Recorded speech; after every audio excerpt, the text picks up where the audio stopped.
আপোনালোকে সময় পাইছে নে নাই গ্লাছ হাউচ আৰু সোমালে মানে কি চবফালে আপুনি আপুনি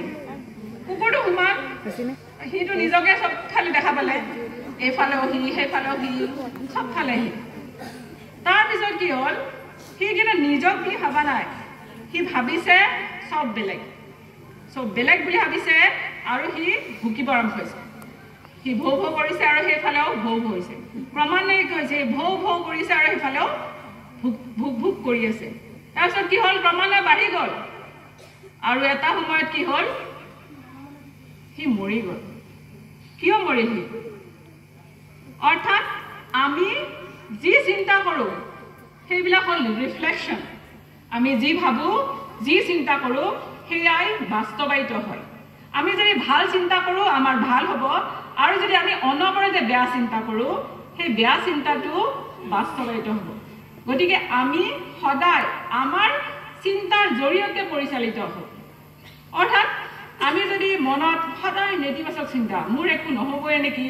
মোৰ নিজৰ ওপৰত বিশ্বাসে নাই মই কৰিবই নোৱাৰোঁ এই ধৰণে যদি আমি ভাবিয়ে থাকোঁ তেতিয়াহ'লে আমি কি কৰিব নোৱাৰোঁ আমি জীৱনত কেতিয়াও সফল হ'ব নোৱাৰোঁ গতিকে আমি যদি সফল হ'ব লাগে আমাৰ যিবিলাক ভাৱ চিন্তা সেই ভাৱ চিন্তাবিলাক আমি কি কৰিব লাগিব সলনি কৰিব পাৰিলেহে আমি কি কৰিব পাৰিম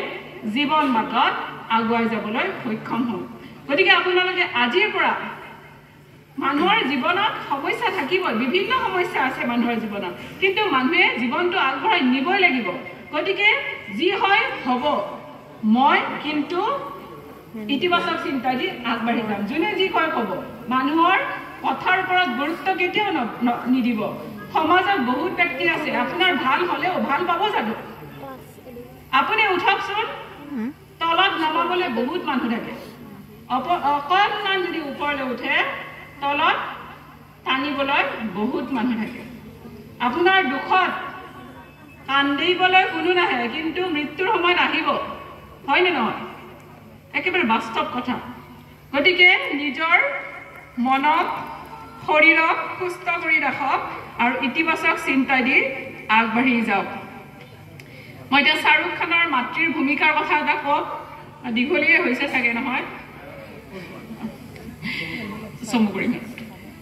শ্বাহৰুখ খানৰ হিন্দী কোৱাৰ যিটো প্ৰচেছ সেই প্ৰচেছটো বহুত বেয়া আছিল শ্বাহৰুখ খানে ভালকৈ হিন্দী ক'ব নাজানিছিলে তাৰপিছত সি 10ৰ ভিতৰত 2, 1 এনেকৈ পায় ক্লাছ টেষ্টত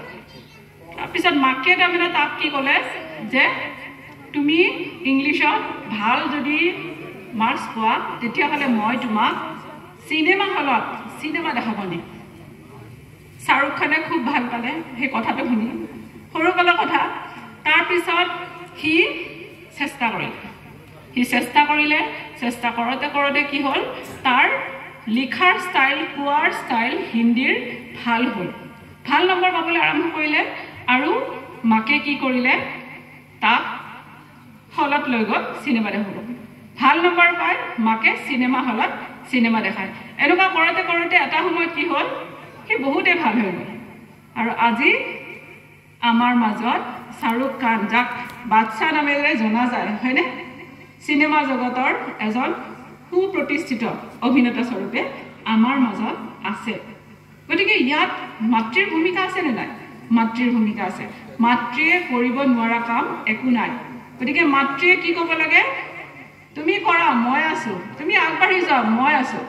এই কথাষাৰ সন্তানক উদ্দেশ্যে ক'ব লাগে তো বহুতখিনি কথাই ক'লোঁ কিমানখিনি আপোনালোকে উপকৃত হ'ব ইয়াৰ পৰা নাজানো তথাপিও যদি এজনেও ইয়াক অনুভৱ কৰে আৰু বুজি ল'বলৈ যত্ন কৰে মোৰ এই বক্তৃতা সাৰ্থক হোৱা বুলি মই ধৰি ল'ম সদশেষত আপোনালোকে মৰমেৰে ইমান ধৈৰ্য সহকাৰে মোৰ কথাখিনি শুনিলে মোৰ ভাল লাগিছে মই আপ্লুত হৈছোঁ